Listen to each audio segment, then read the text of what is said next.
This is not going to surprise anyone, but economic terms in the last 3 decades have been dominated above all by 2 closely linked concepts. I am, of course, talking about 1. Globalization, and 2. Offshoring. By now, we are all familiar with these 2 economic and political phenomena.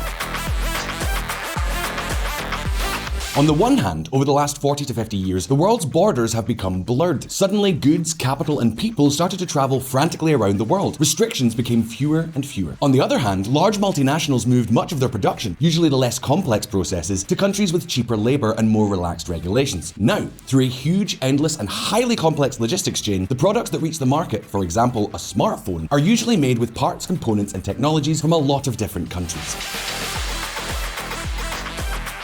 But if we talk about globalization and offshoring, we need to talk about one country in particular, a country that has exploited this new economic reality like no other. I am, of course, talking about what is known as the factory of the world, the People's Republic of China.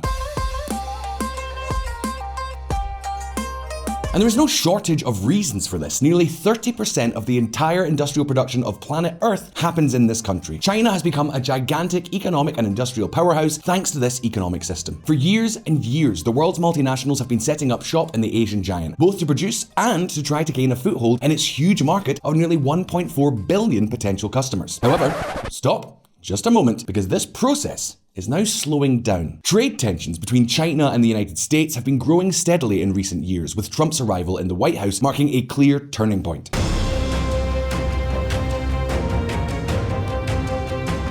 In February 2018, the North American power began a trade war that meant that by December of 2019, about 250 billion Chinese-produced goods became subject to a 25% tariff. Tariffs that the Biden administration has now decided to maintain. At the same time, it has introduced new restrictions on technological trade with the Asian giant.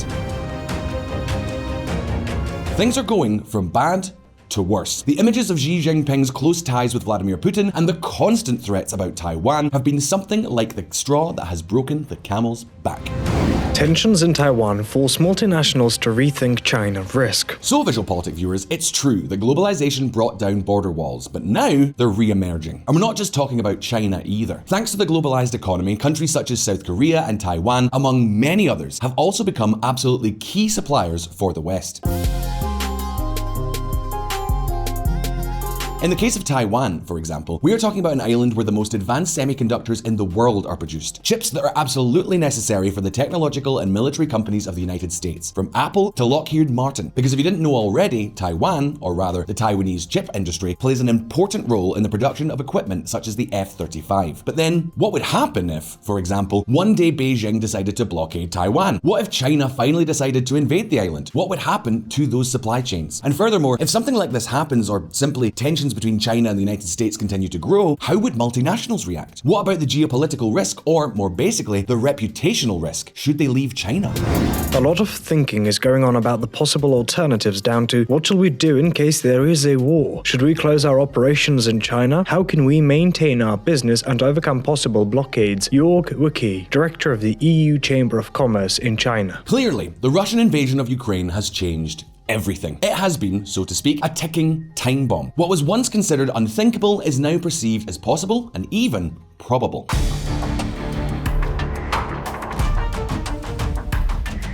Now, in the midst of its first major crisis since 1978, Xi Jinping's China is becoming an uncomfortable country for investors and multinationals. And so, although they cannot abandon such a market, more and more companies are seriously considering moving part of their production out of China. In fact, since the start of the trade war, this country has lost nearly 4 points in its market share of US imports. To give you an idea, that equates to about $117 billion.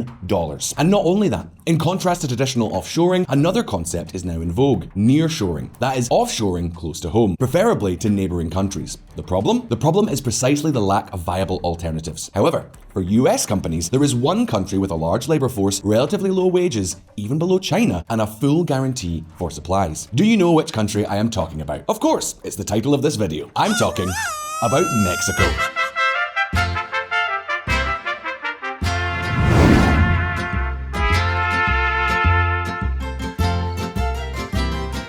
Despite all the problems, which are not exactly few, such as violence, drug trafficking, and widespread corruption, the truth is that the Mexican economy has improved a lot. And this has not been by chance. It all began in 1965 when the so-called Frontier Industrialization Program was launched.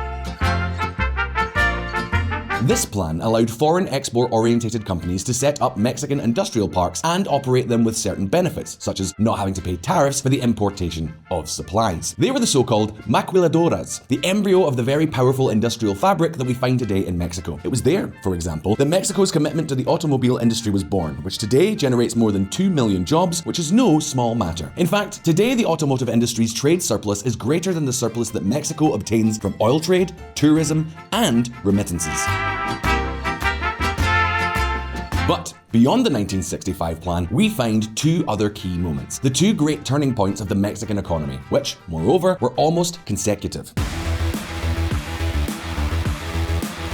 The first of these took place in the early 1980s when the country decided to leave protectionism behind and opt for a new economic model. Since then, the country has become one of the most globalized in the world. It has signed free trade agreements with more than 40 countries. Precisely one of those agreements, and the second major turning point, was, of course, the free trade agreement with the United States and Canada. This agreement came into force in 1994, and since then, Mexican exports have gone from representing 12% of GDP to around 40% of GDP. Today, Mexico is a major producer of automobiles, aerospace parts, and medical devices. Companies such as General Motors, Boeing, Bombardier, Kia, Lego, and Rolls-Royce, the aircraft engine company, among many others, already have huge factories in this country. And keep in mind, we are talking about the 6th largest technological producer in the world and the 3rd largest economy in terms of foreign investment in the aerospace sector. This is not a joke. Look here at how things have changed.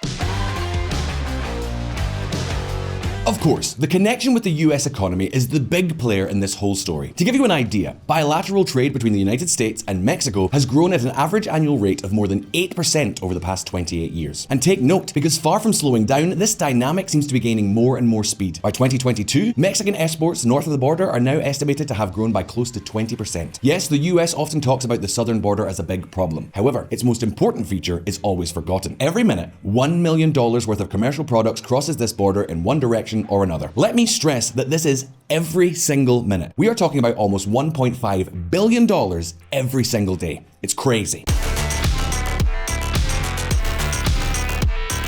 Many large US companies set up in Mexico to do something very similar to what others do in China. Essentially, the scheme is as follows. They import the most advanced designs and components from the United States and countries such as Japan, Taiwan, or South Korea. And then in Mexico, they finish shaping the product, assemble it, and later export it back to their northern neighbor. This is basically the initial idea, of course, but then, as time goes by, many companies begin to carry out much more complex activities as well. And that explains why this country is precisely the 2nd largest supplier to the United States after China. And take note, because it is not even that far behind. While China's share of US imports has fallen from 27% to around 22%, Mexico's share has remained stable at around 16 or 17%. In other words, China is much talked about, but Mexico is almost as important to the United States as the Asian giant. Are you surprised? Well, let's put on the brakes a second, because the best may yet be to come. Remember what we said about the globalization crisis and the new nearshoring trend? Well, Mexico takes the cake here.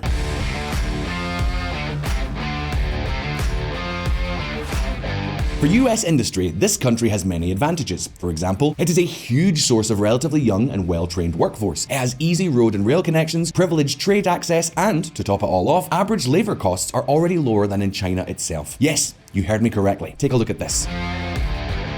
In addition, apart from the US border, Mexico has access to both the Pacific Ocean and the Atlantic Ocean. This means that it has a privileged position because it can easily import components from Asia, the United States, and Europe all at the same time. Did you know that Mexico is the 8th country in the world for having the most engineering graduates every single year? Did you know that a shipping container from Mexico to New York takes fewer than 5 days, while shipping it from Hong Kong or Shanghai can take up to 40 days? In other words, if we take a look around, Mexico seems by far to be the preferred production destination for US companies. Now, what implications could the nearshoring trend really have for Mexico? Can we really say that we are facing an opportunity, or is it just one of those concepts that become trendy but are basically worthless at the end of the day?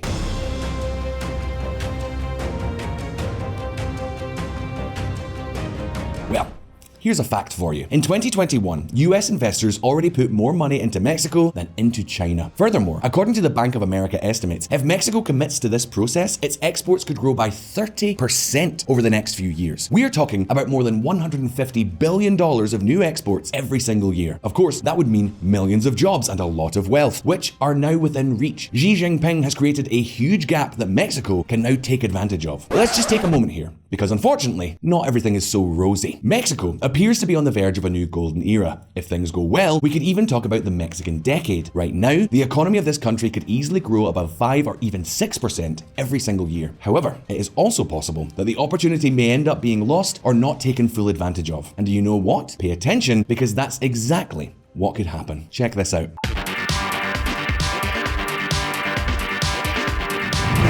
AMLO is a stumbling block. Let's see. The advantages of the Mexican economy seem very clear. However, when it comes down to it, things do not seem to work so well, or at least not as well as one would expect. For example, since the beginning of the US-China trade war, Mexico's share of US imports has barely changed. China's decline was capitalized on primarily by other Asian countries. Take a look at this.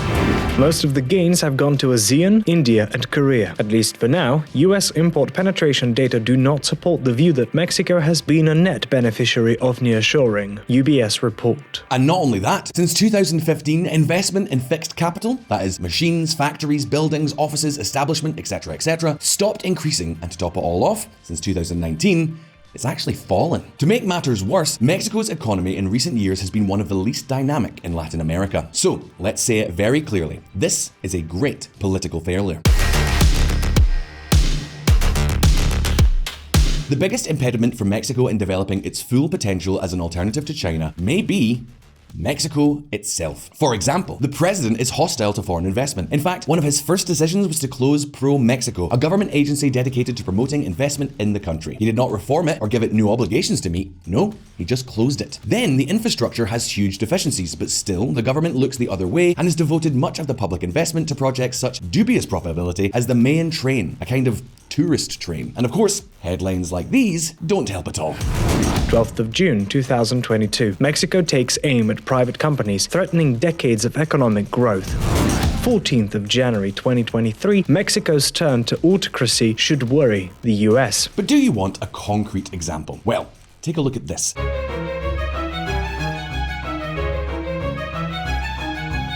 AMLO has it in mind to recover state control over the oil, gas, and electricity sectors. To this end, he has not hesitated in closing private power plants with dubious motives, blocking fuel import terminals at ports, suspending new auctions for hydrocarbon exploration, paralysing new private investments in the electricity sector, and even pushing through a law that forces the electricity grid to give priority to electricity produced by CFE, the state electricity company, despite the fact that its energy is more costly and polluting. This, for example, currently makes electricity in Mexico 40% more expensive than in the United States, a clear disadvantage for industrial companies. Do you want another example?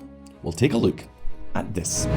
20th of April 2022, Mexico nationalizes lithium in populist President Bush to extend state control. This threatens the only significant lithium project in Mexico. And what can I say? These are just a few examples of what is an all too common dynamic. AMLO does not like multinationals or foreign investment, so he is dedicated to creating all sorts of obstacles to them. We are talking about an attitude that led several US senators to ask President Biden to take immediate action against what they considered an aggression against the North American Free Trade Agreement. The problem is that all these policies and the enormous regulatory uncertainty that AMLO is fueling may cause the country to miss a historic opportunity. At the moment, the fact that growth is weak and the immigration of Mexicans to the United States has accelerated for the first time in more than 10 years doesn't really send a positive message. But at the end of the day, let's keep the most positive part in our minds. Mexico seems to have almost everything for becoming one of the industrial and technological arms of Western economies.